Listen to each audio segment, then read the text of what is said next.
this. If you're part of the live sessions that we do, that's something that we talked about. I don't think we dug into it enough to really answer everybody's questions.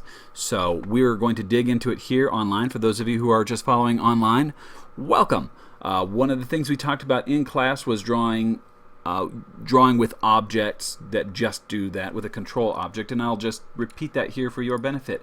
First of all, let's start out with this exciting game called Coin Collector.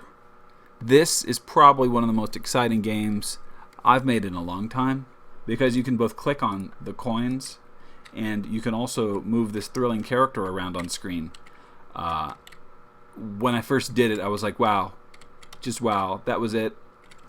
It was a breakthrough for me. So obviously we're using views here. In case you're not familiar with that, views enable the use of views. They're visible with the room starts. This one I set to 640 by 480 and it's following the player, and I set the horizontal and vertical borders to be half of the horizontal and vertical of the view itself, so he stays in the middle. But we're not going to waste time on that right now. Let's go ahead and create that control object that I mentioned in the beginning. This is something you're going to want to do all the time. Just plan on doing it.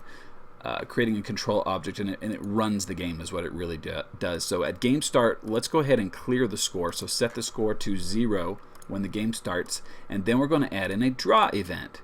And right up here in the top right, we've got this draw event, and we're going to draw it to 1010. And look, it's already got the word score on there. Isn't that exciting? Now, it will work right now as soon as we put it in the room, but before we get going, let's add a little bit more flair to it by choosing a font. I already pre-selected a font called Comic that I liked, and we'll go ahead and set a color while we're in here so that we'll make it white. And it's already set to white. This is actually showing you the color in that little window. If you're looking for a word to pop up, it confused me at first too. So we set to Comic, set to white, and draw the value of score. And last but not least, the part that I always insist on forgetting, we actually, you have to put the object into the room to make it work. And it doesn't have a sprite associated with it, so it's just this little symbol right there. That's all you'll get, and that's fine. Let's go ahead and play the game. It's going to be, I think, more thrilling now with the score, because I think it just adds something. Wow. Oh, where did it go? What happened? It vanished when Coiny moved out of the screen. We have to fix that at once. By the way, in case you didn't guess already, on destroy is how the score is going up. The score is going +1 relative. You didn't even need the plus. I just threw it in there for funsies. The score is increasing by 1 every time a coin is destroyed. The coin is destroyed when he collides with the player or when the mouse clicks on it. Easy. Easy stuff. Easy stuff. This part is not easy, so I'm going to explain it to you. This requires a little bit of code. I don't expect you to know this right off the bat, so just sit tight and just write what I write, okay? Fair enough? We'll write view _ x view. This is for the x position, and we'll do bracket 0 close bracket.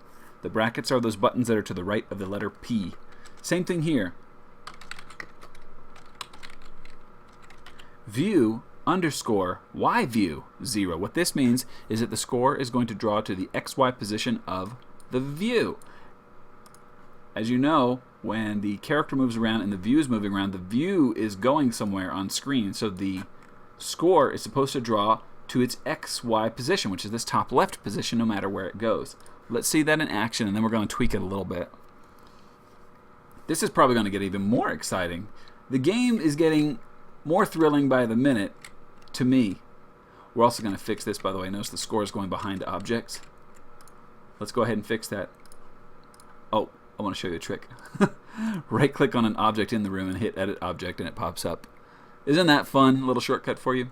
So let's set the depth of it up to like -99. That'll put it way up above anything else that's there. And the draw event, we're going to add a little bit to this. View x view 0 plus whatever you want it to be. In this case, I'll do +10, so it'll offset it. +10. Boom, boom. The video is actually over, and now we're just messing around. Look at that. Look at that. Thrill a minute. As you can see, the score is now on top. All right, that's actually all you need to do. We'll add one more fancy pants thing just for giggles. If that's all you needed, you're good to go. If you just needed it in the room, just set this to the XY value you want. It could be 2525, and it will work.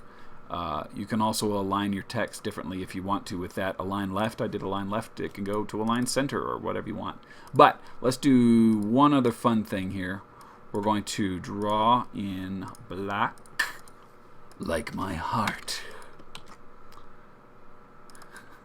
So we're going to set black, and then we're going to offset a little bit more, like by 12. Drawing black, offset a little bit more, and then drawing that. What do you think is going to happen? Icing on the cake is what's going to happen. Look at that little drop shadow on the score. Oh my gosh. The only thing that can make this more exciting is if there was sound effects and villains and bullets and levels to jump on and pretty much a whole game. But aside from that, this is just it. I'm walking around in a blue field. I don't even know where I am anymore. Alright guys, that's enough of that. I hope that helped you. If you're not already subscribed to the channel, you should do that like every intelligent person would. Have a good day.